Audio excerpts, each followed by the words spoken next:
Friends, ಎಲ್ಲರಿಗೂ ನಮಸ್ಕಾರ. Cook with ಸಾರ್ಗೆ ಸ್ವಾಗತ. ನಾನಿವತ್ತು ಮಕ್ಕಳ favourite evening snacks baby corn fry ಅಥವಾ ಬೇಬಿಕಾರ್ನ್ ಕುರ್ಕುರೆ ಹೇಗೆ ಮಾಡೋದು ಅಂತ ತೋರಿಸ್ಕೊಡ್ತೀನಿ.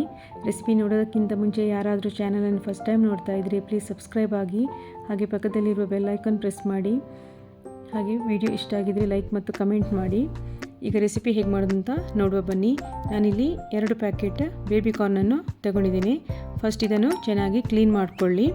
ನಂತರ ಇದನ್ನು ನಾವು ಕುದೀತಾ ಇರುವ ಬಿಸಿನೀರಲ್ಲಿ ಹಾಕ್ಕೊಳ್ಬೇಕು. ಕುದೀತಾ ಇರುವ ಬಿಸಿನೀರಲ್ಲಿ 2 ರಿಂದ 3 ನಿಮಿಷ ಬಿಡಿ. ನಂತರ ಇದನ್ನು ತೆಗೆದು ಡ್ರೈ ಮಾಡಿಕೊಂಡು ಇಟ್ಕೊಳ್ಬೇಕು. ಜಾಸ್ತಿ ಹೊತ್ತು ಬಿಸಿನೀರಲ್ಲಿ ಬಿಡಬಾರ್ದು. ಜಾಸ್ತಿ ಹೊತ್ತು ಬಿಸಿನೀರಲ್ಲಿ ಬಿಟ್ಟರೆ ನಾವು ಎಣ್ಣೆಯಲ್ಲಿ ಫ್ರೈ ಮಾಡಬೇಕಾದ್ರೆ ಕ್ರಿಸ್ಪಿಯಾಗಿ ಬರೋದಿಲ್ಲ. ಈಗ ಇದನ್ನೊಂದು ಪಾತ್ರೆಗೆ ಹಾಕ್ಕೊಂಡು ನಾನು ಡ್ರೈ ಮಾಡಿ ಇಟ್ಕೊಳ್ತಾ ಇದ್ದೇನೆ. ನಂತರ ಇದಕ್ಕೆ ನಾನು ಹಿಂದ್ಗಡೆಯಿಂದ ಟೂತ್ ಪಿಕ್ಕನ್ನು ಚುಚ್ತಾ ಇದ್ದೇನೆ. ತುಂಬ ದೊಡ್ಡದಿದ್ದರೆ ಬೇಬಿಕಾರ್ನು 2 ಪಾರ್ಟ್ ಮಾಡಿ 2ಕ್ಕೂ ಟೂತ್ ಪಿಕ್ಕನ್ನು ಸಿಕ್ಕಿಸ್ಕೊಳ್ಳಿ. ಈ ಥರ ಮಾಡೋದ್ರಿಂದ ಇದನ್ನು ಹ್ಯಾಂಡಲ್ ಮಾಡಲಿಕ್ಕೆ ನಮಗೆ ಈಸಿ ಆಗ್ತದೆ. ನಂತರ ಇದಕ್ಕೊಂದು ಮಸಾಲೆ ಮಿಕ್ಸನ್ನು ರೆಡಿ ಮಾಡ್ಕೊಳ್ಳುವ. ನಾನಿಲ್ಲಿ ಅರ್ಧ ಕಪ್ ಕಾರ್ನ್ಫ್ಲೋರು, ಅರ್ಧ ಕಪ್ ಅಕ್ಕಿ ಹಿಟ್ಟನ್ನು ತಗೊಂಡಿದ್ದೇನೆ. ನಂತರ ಇದಕ್ಕೆ 1 ದೊಡ್ಡ ಚಮಚ ಖಾರದ ಪುಡಿ, 1 ಚಮಚ ಧನಿಯಾ ಪುಡಿ, 1 ಚಮಚ ಜೀರಿಗೆ ಪುಡಿ, 1 ಚಮಚ ಗರಂ ಮಸಾಲೆ, ಹಾಗೆ ರುಚಿಗೆ ತಕ್ಕಷ್ಟು ಉಪ್ಪನ್ನು ಸೇರಿಸಿ ಚೆನ್ನಾಗಿ ಮಿಕ್ಸ್ ಮಾಡ್ಕೊಳ್ತಾ ಇದ್ದೇನೆ. ಮಸಾಲೆಗಳು ಹಿಟ್ಟಲ್ಲಿ ಚೆನ್ನಾಗಿ ಮಿಕ್ಸ್ ಆಗಬೇಕು.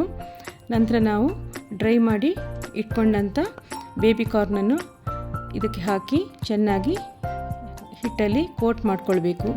ಈ ಥರ ಮಾಡೋದ್ರಿಂದ ಬೇಬಿಕಾರ್ನು ಕ್ರಿಸ್ಪಿಯಾಗಿ ಬರ್ತದೆ.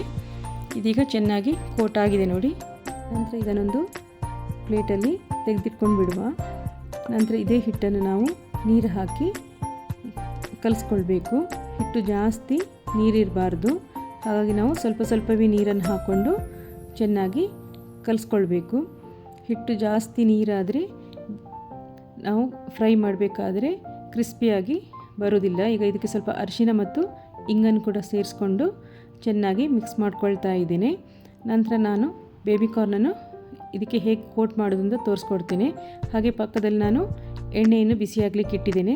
ಈ ಥರ ಟೂತ್ ಪಿಕ್ಕಲ್ಲಿ ಹಿಡ್ಕೊಂಡು ಬೇಬಿಕಾರ್ನನ್ನು ರೌಂಡಲ್ಲಿ ತಿರುಗಿಸಿದರೆ ಹಿಟ್ಟು ಚೆನ್ನಾಗಿ ಕೋಟ್ ಆಗ್ತದೆ. ನಾನು ಇನ್ನೊಂದು ಮಾಡಿ ತೋರಿಸ್ತಾ ಇದ್ದೇನೆ ನೋಡಿ. ಈ ಥರ ಟೂತ್ ಪಿಕ್ಕಲ್ಲಿ ಹಿಡ್ಕೊಂಡು ರೌಂಡಾಗಿ ತಿರುಗಿಸಿ. ನಿಮಗೆ ಈ ಥರ ಮಾಡಲಿಕ್ಕೆ ಬರಲಿಲ್ಲ ಅಂದರೆ ನೀವು ಹಿಟ್ಟನ್ನೊಂದು ಲೋಟದಲ್ಲಿ ಹಾಕ್ಕೊಂಡು ಬೇಬಿಕಾರ್ನನ್ನು ಅದರಲ್ಲಿ ಮುಳುಗಿಸಿ ಕೂಡ ಎಣ್ಣೆಯಲ್ಲಿ ಬಿಡ್ಬೋದು.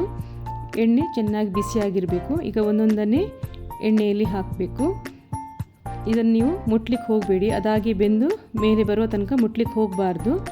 ಅದು ಮೇಲೆ ಬಂದ ನಂತರ ಚೆನ್ನಾಗಿ 2 ಕಡೆ ಫ್ರೈ ಆಗುವಾಗೆ ನೋಡಿಕೊಳ್ಳಿ. ಇದರಲ್ಲಿ ಗುಳ್ಳೆ ಬರೋದು ನಿಲ್ಲುವ ತನಕ ನಾವು ಇದನ್ನು ಚೆನ್ನಾಗಿ ಫ್ರೈ ಮಾಡಬೇಕು. ಗುಳ್ಳೆ ಬರೋದು ನಿಂತ ನಂತರ ಇದು ರೆಡಿಯಾಗಿದೆ ಅಂತ ಅರ್ಥ. ಈಗ ಇದನ್ನು ನಾನು ತೆಗೆದುಕೊಳ್ತಾ ಇದ್ದೇನೆ. ಕ್ರಿಸ್ಪಿಯಾಗಿ ಬರಲಿಕ್ಕೆ ಬ್ರೆಡ್ ಕ್ರಮ್ಸ್ ಬೇಕಾದರೆ ಯೂಸ್ ಮಾಡ್ಬೋದು. ಬ್ರೆಡ್ ಕ್ರಮ್ಸ್ ಇಲ್ಲ ಅಂತ ಹೇಳಿದರೆ ನಾನು ಹೇಳಿದಾಗೆ ಹಿಟ್ಟಲ್ಲಿ ಕೂಡ ಕೋಟ್ ಮಾಡಿದರೆ ಕ್ರಿಸ್ಪಿಯಾಗಿ ಬರ್ತದೆ. ನಂತರ ಇದನ್ನೊಂದು ಪ್ಲೇಟಲ್ಲಿ ಜೋಡಿಸ್ಬಿಟ್ಟು ಮೇಲ್ಗಡೆ ನಾವು ಚಾಟ್ ಮಸಾಲವನ್ನು ಉದುರಿಸ್ಕೊಳ್ಬೇಕು. ಚಾಟ್ ಮಸಾಲ ಆಪ್ಷನಲ್, ಬೇಕಿದ್ರೆ ಅಷ್ಟೇ ಉದುರಿಸ್ಕೊಳ್ಳಿ. ಮಕ್ಕಳು ಇಷ್ಟಪಡ್ತಾರೆ ಅಂಥೇಳಿ ನಾನು ಮೇಲ್ಗಡೆ ಚಾಟ್ ಮಸಾಲವನ್ನು ಹಾಕ್ಕೊಳ್ತಾ ಇದ್ದೇನೆ. ಇದನ್ನು ಟೊಮೆಟೊ ಸಾಸ್ ಅಥವಾ ಗ್ರೀನ್ ಚಟ್ನಿ ಜೊತೆ ಸರ್ವ್ ಮಾಡಿ. ಮಕ್ಕಳು ಸ್ಕೂಲಿಂದ ಬರಬೇಕಾದ್ರೆ ನಾವು ಈ ಥರ ಬಿಸಿಯಾಗಿ ಮಾಡಿದರೆ ಮಕ್ಕಳು ಎಂಜಾಯ್ ಮಾಡ್ಕೊಂಡು ತಿಂತಾರೆ. ಟ್ರೈ ಮಾಡಿ ನೋಡಿ. Thanks for watching.